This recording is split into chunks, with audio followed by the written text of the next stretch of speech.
سهله. دايما اقول مروه حاجاتها سهله وفي الاخر بتدي منظر حلو. الحمد لله. طيب مشاهدينا احنا نروح بقى الفاصل، والفاصل فيه طبعا معلومه ما كنتش اعرف، وفي كمان حاجه الحقيقه جديده شويه. احنا هنتكلم عن، احنا عارفين ان الرياضه طبعا مهمه جدا في حياتنا، بس النهارده رياضه السباحه قد ايه ممتعه، وقد ايه في ناس كتير ما بتقدرش تعمل رياضه لاسباب صحيه، لكن فعلا بالنسبه للسباحه والميه بتقدر ان هي تشيل فعلا الاجسام، بيقدروا ان هم يحلوا كتير قوي من مشاكل عضلاتهم عن طريق السباحه. فاحنا النهارده بس معانا زي يعني زي احماء علشان الناس اللي عايزه تنزل تعمل رياضه السباحه. هنشوفها ونرجع على طول مع موضوعنا، خليكم معانا.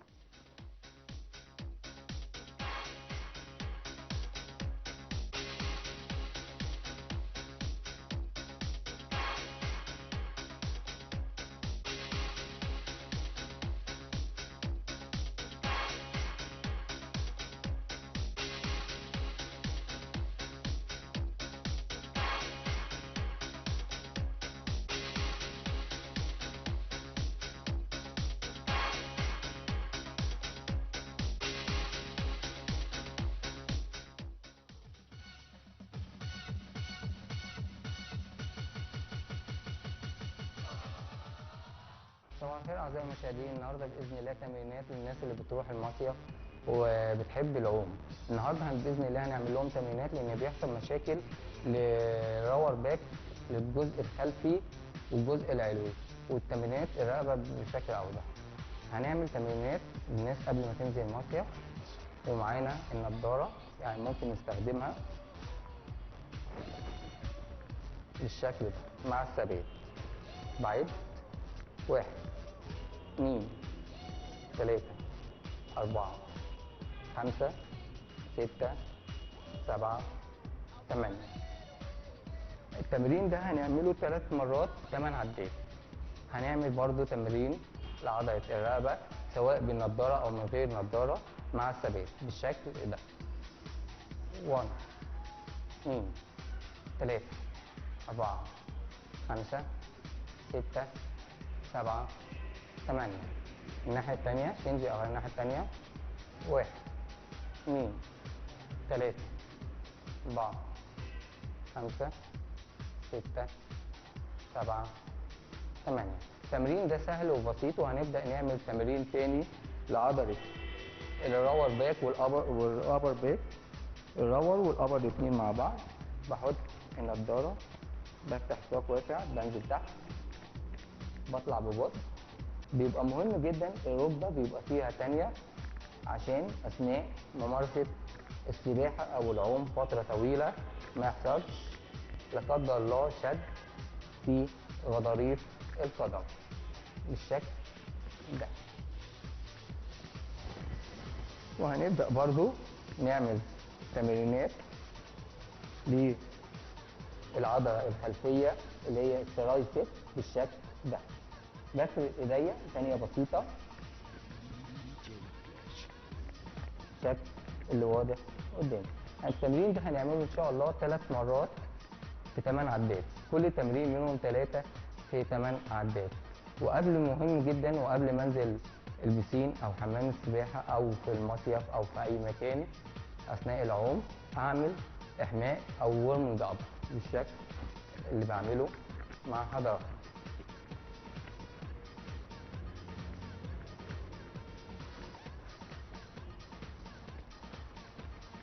بعمل شهيق فوق، زفير تحت، استرخاء لكل أجزاء الجسم.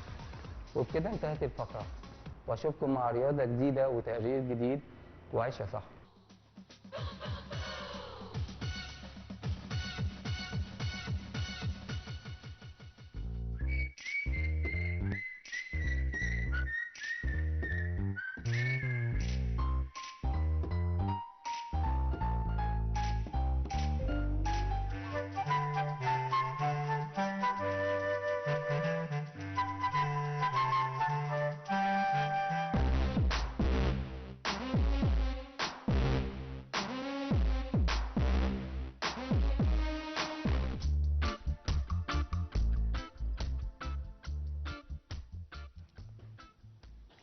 اهلا بيكم معانا مشاهدينا مره تانية، ومره تانية بنقول كل سنه وانتم طيبين. الايام بتجري والمدارس بدات، والنهارده حلقتنا عن ولادنا وتغذيه ولادنا، ناكلهم ازاي بطريقه صح.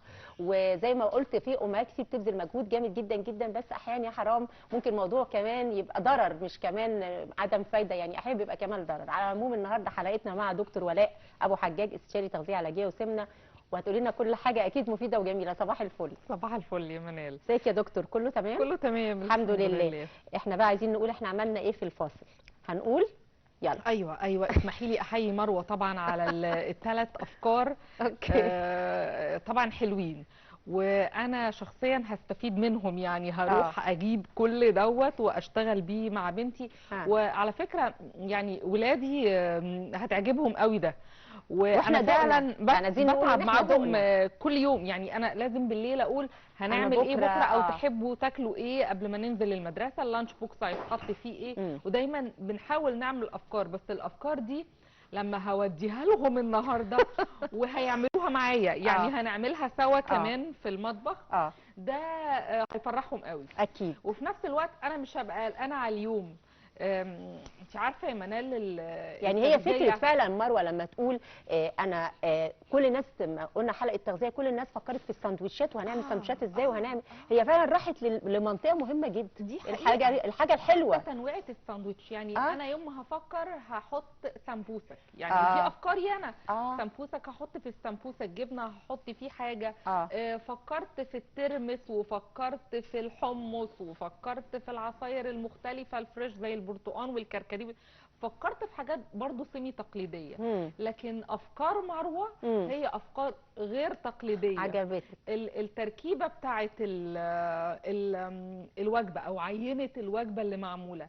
هي قد ايه سعراتها لما تحسبيها تلاقيها مش موجوده، مش كتير. وفي نفس الوقت هتدي طاقه تفويله كده للميعاد اللي وراه، حلوه مختلفه. لا حلوة بجد جميل. طيب انا عايزه اقول ان احنا دقنا كمان الموز انا والدكتور وعجبتنا جدا. بس انا عايزه اقول حاجه، انا سالتها سؤال وهنبتدي على طول الحوار معاك يا دكتور. انا قلت لها الموزه دي براق الشوكولاته من بره، ولو عليه بقى اي حاجه الفرماسيل المحطوط الالوان، لو عليه بقى مكسرات اي حاجه، هل ده ممكن الصبح يتاكل وحده الموزه دي ولا ما يفضلش؟ بصي انا هقول لك حاجه، احنا محتاجين الصبح، انت عندك من اول ما الطفل بيصحى لحد ما يجي ميعاد وجبه المدرسه قدامك حوالي 4 ساعات. تمام. حوالي 4 ساعات. الاربع ساعات دول الوجبه دي صغيره على انها تصمد للاربع ساعات. اوكي. لكن يعني انا بفضل علشان نجنب الاربع ساعات دول واحنا بكامل طاقتنا ان يبقى فيها حبوب كامله وبروتين. اوكي. طبعا الحبوب الكامله موجوده في البسكوت. البروتين مش كامل قوي في الشوكليت لو هنختار الشوكليت. تمام. وطبعا كم البروتين اللي موجود في البنانه او الدهون اللي موجود حتى لو هي مستويه، طبعا مستويه مش هتصمد في الستيك، لكن لو هي رايب دي شويه دايت. طيب. يعني انا لو محتاجه انا اخدها مثلا وانا خارجه، او اخدها في البريك او ما بين جميل. الوجبات احنا دي هتبقى هنقف على نقطه الفطار لانها مهمه جدا. بس انا معايا تليفون بقاله شويه. مدام نسرين صباح الخير. مدام نسرين اتاخرنا عليها، معلش انا اسفه. مدام نسرين انا اسفه، ارجعي كلمينا تاني.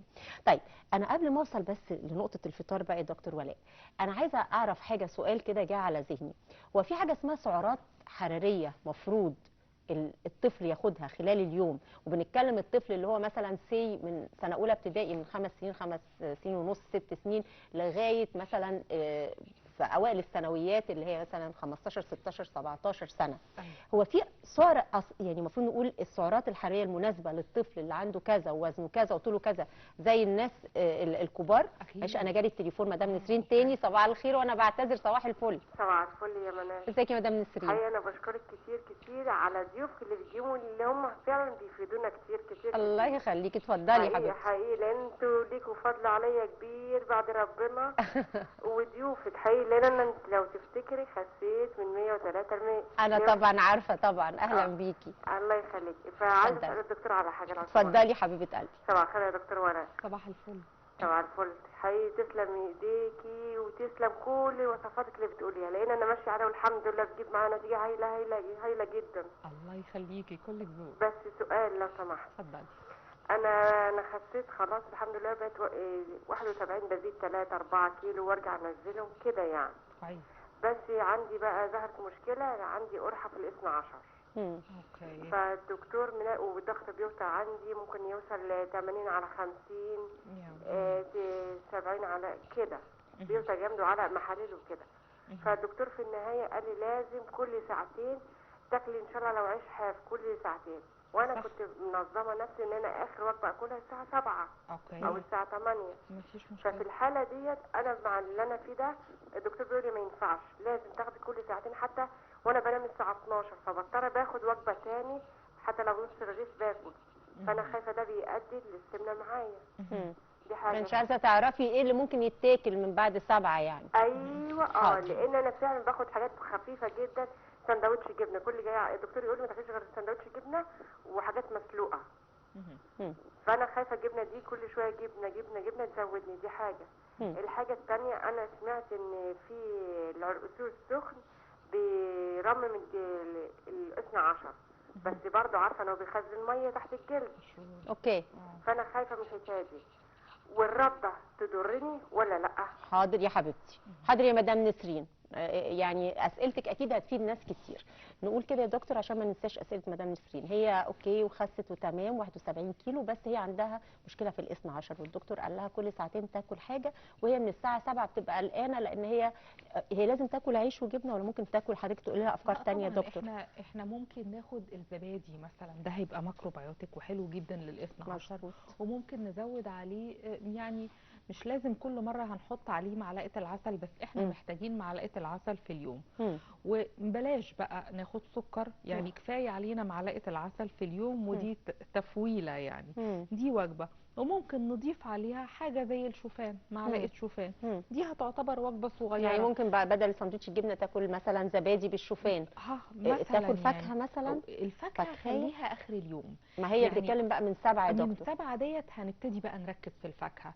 والفواكه ممكن تبقى سلطه فواكه مسلوقه، ممكن مفيش مشكله خالص. ولو حطينا زودنا عصير زي دبس رمان، او زودنا عصير زي برتقان، بس مش كتير علشان الاثنى عشر برضو. لكن لو احنا حطينا مجموعه الفاكهه ديت وسلقناها هتبقى ظريفه جدا بالليل، ومش هيبقى فيه زياده. يعني مش لازم على طول عيش وجبن وكده، ما يفضلش.